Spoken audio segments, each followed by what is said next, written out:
अस्सलाम वालेकुम। आज हम आपके साथ शेयर कर रहे हैं बहुत ही मज़ेदार, बहुत ही टेस्टी चना दाल और कद्दू की रेसिपी, जो कि हमारी अम्मी जान की है। बहुत ही मज़े का इसका फ्लेवर आता है और बड़ी ही ये टेस्टी और सिंपल सी रेसिपी है। बिल्कुल सादा से, और थोड़े से इसके अंदर मसाले जाते हैं, ज़्यादा मसाले इसके अंदर नहीं जाते। रोटी के साथ या चावलों के साथ ये बड़ा ही फेवरेट है सबका। तो कद्दू भी इस तरह से खाया जाता है बड़ी आसानी के साथ, बच्चों को पता भी नहीं चलता।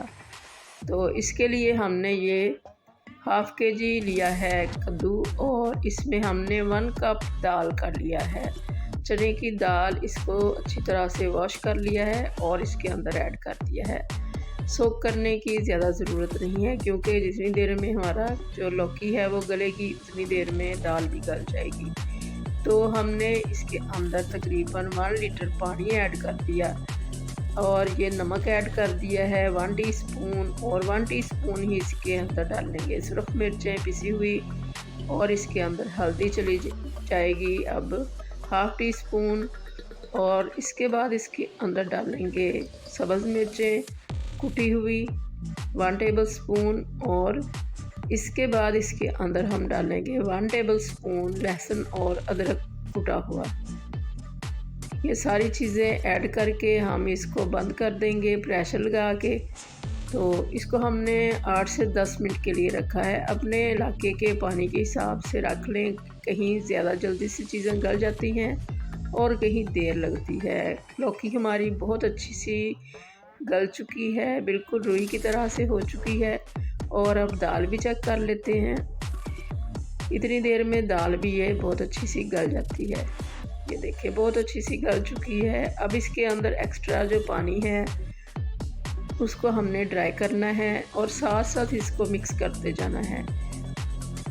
डोई की मदद से इसको अच्छी तरह से मैश कर लेना है, ताकि हमें कोई भी इसके अंदर कद्दू का पीस नज़र ना आए, और दाल भी हमारी गुली गुली सी हो जाए। ये देखें कितना अच्छा टेक्सचर आ चुका है।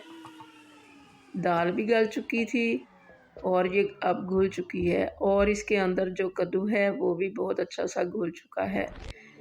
तो अब हमने तड़के की तैयारी करनी है। इसके लिए हमने तकरीबन हाफ़ कप लिया है आयल का, और इसके अंदर एक मीडियम प्याज बिल्कुल बारीक स्लाइस में काट लिया, और इसको ऐड कर दिया है गर्म होने के बाद।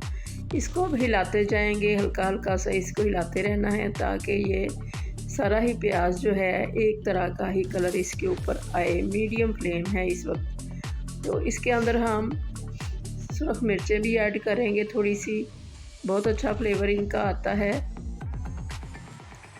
तो इसको साथ साथ ही हम हिलाते जाएंगे। बहुत ही केयरफुली ये काम करना है, एक तरफ से ज़्यादा काले या एक तरफ से ज़्यादा कच्चे ना रह जाएं प्याज, इसलिए इसको हल्का हल्का सा हिलाते जाएं साथ साथ। तो जब ये ज़रा से गोल्डन हो जाएंगे तो इसके अंदर हम ऐड करेंगे ज़ीरा।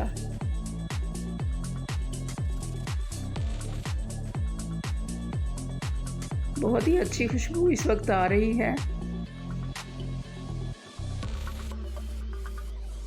ज़ीरा ऐड करते हैं इसके अंदर 2 टीस्पून।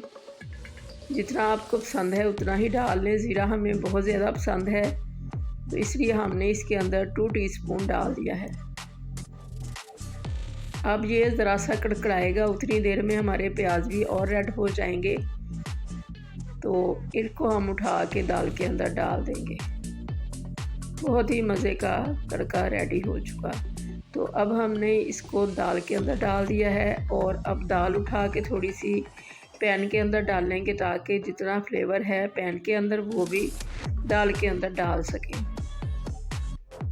ये अमल बहुत ही ज़रूरी है तड़के के लिए, क्योंकि काफ़ी सारा तड़के का जो होता है फ्लेवर वो पैन के अंदर ही रह जाता है। तो इसको हमने ऐड कर दिया। अब बाकी की गार्निशिंग भी इसमें डालेंगे। ये गरम मसाला इसमें हमने डाल दिया 1 टीस्पून फुल भर के, और इसके अंदर आप धनिया डालेंगे। तो कितनी मज़े की इसकी लुक आई है। ये तरीका जो हमने आज आपके साथ शेयर किया है दाल का, ये तरीका हमारी अम्मी जान का है, वो इसी तरह से बनाया करती थी। बहुत ही मज़े का इसका फ्लेवर आता है प्याज के तड़के के साथ। और सारी दालों को हम लगाते हैं लहसुन का तड़का, मगर इस दाल को हम लगाते हैं प्याज का तड़का, तो इसका बहुत अच्छा मज़े का फ्लेवर आता है इसके साथ। और साथ में हमने तड़का राइस रेडी कर लिए हैं और बहुत ही मज़े का इनका फ्लेवर आता है। और रोटी के साथ, अचार के साथ, सलाद के साथ ये बहुत ज़्यादा मज़े की दाल लगती है। बच्चे ज़्यादातर कद्दू या लौकी वगैरह खाना पसंद नहीं करते, तो उनको इस तरह से बना के दें, दाल के अंदर उनको नज़र भी नहीं आएगा और वो खुशी खुशी से खा लेंगे, क्योंकि इसको खाना हमारी सुन्नत है। अल्लाह करे आपको ये रेसिपी बहुत ज़्यादा पसंद आए और आपकी बहुत अच्छी बने। दुआओं में याद रखिएगा। अल्लाह हाफिज़।